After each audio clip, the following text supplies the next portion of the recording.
Hi there, my name's Mo Volans and welcome to AudioTuts.com. In this series of screencasts, we're going to be taking a look at routing in Reason and Record.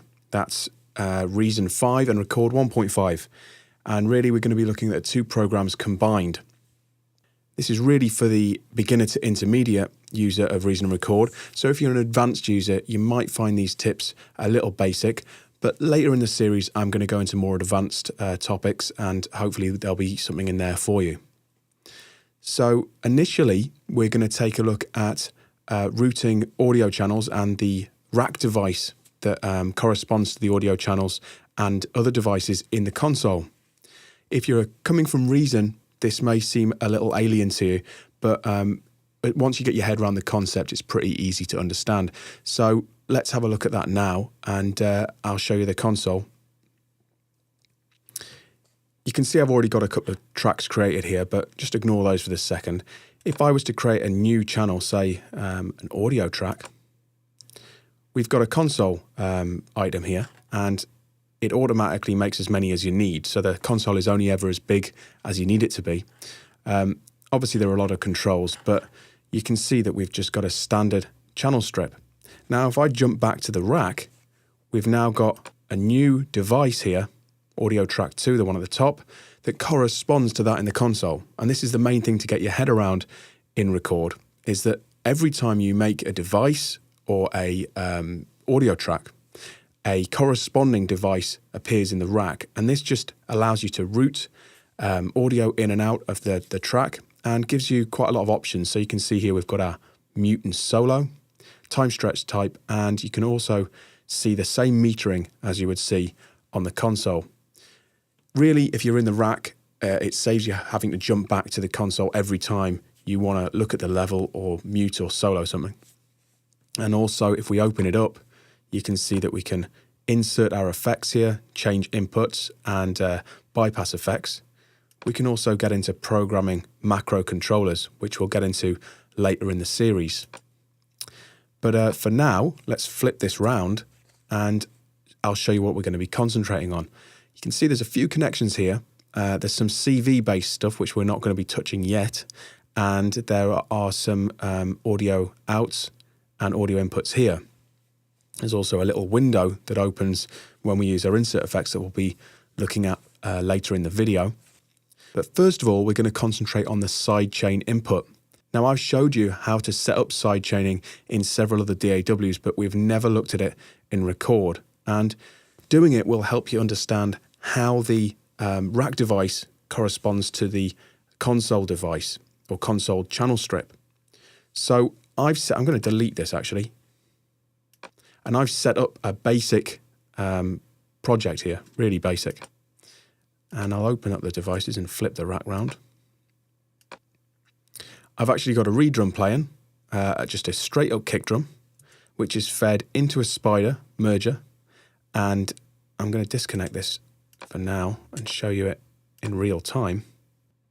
Now the reed drum is going straight into the splitter, and then we're going to put the output of this into the input of its rack device. And that just means you'll be able to hear it. So if I play this back,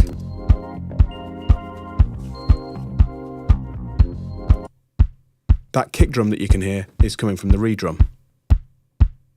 The audio track, and I'll take you to the sequencer, is just playing back a straight disco loop. It's very straightforward, very simple.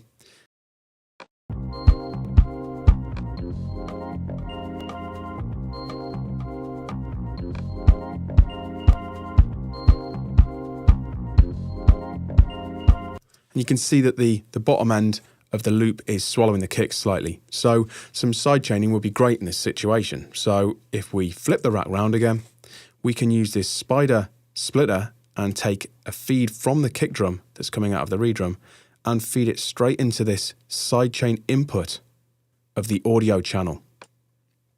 And when I do that, you can see that this key lights up, and that's the key input or the sidechain input control being activated. Now, if we flip over and go back to the mixer and up to the dynamics section, you can now see that the key input is lit up here, and you can switch it on and off. So you can hear it, even if it's linked up, you can still switch it on and off. But basically it's illuminated, it's active, and that's because we've activated it in the rack. Now if I turn the compressor on, we should start to hear some sidechaining.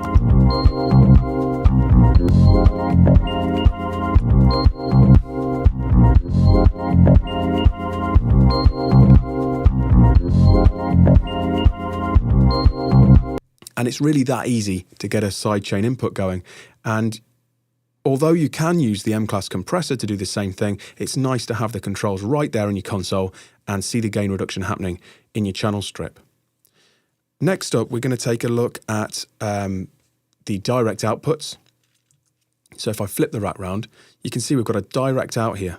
And that's for feeding the output of the channel, the audio channel, or any other device. You can see that every other device has got one too, and you can feed it directly to anywhere in Reason. So if you wanted to rewire this channel directly into Logic or Ableton or Cubase, you could use this direct out and feed it into the next two channels of your audio outputs there and activate them in your Rewire application, and you break the internal routing of this sound. So as soon as I route it, you can hear it now. It breaks the routing, so it's not going to the direct outputs of Reason.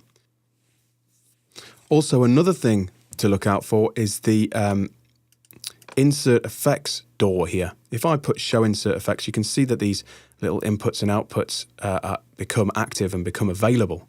Now, if I insert a compressor, now these are just insert inputs and outputs, and any device that you put in here will be automatically routed. But once you've got the devices set up, you can actually change these and break the routing and configure them yourself. So hopefully that should give you a bit of an overview of the three different connection types on the back of the rack devices here: the key input and sidechain input, the insert inputs and outputs, and the direct out. They're all very useful and pretty simple to get your head around. So in the next video in this series, we're going to take a look at some more complex things like routing multiple output devices into the master section and using sends and returns and submixes within Reason and Record.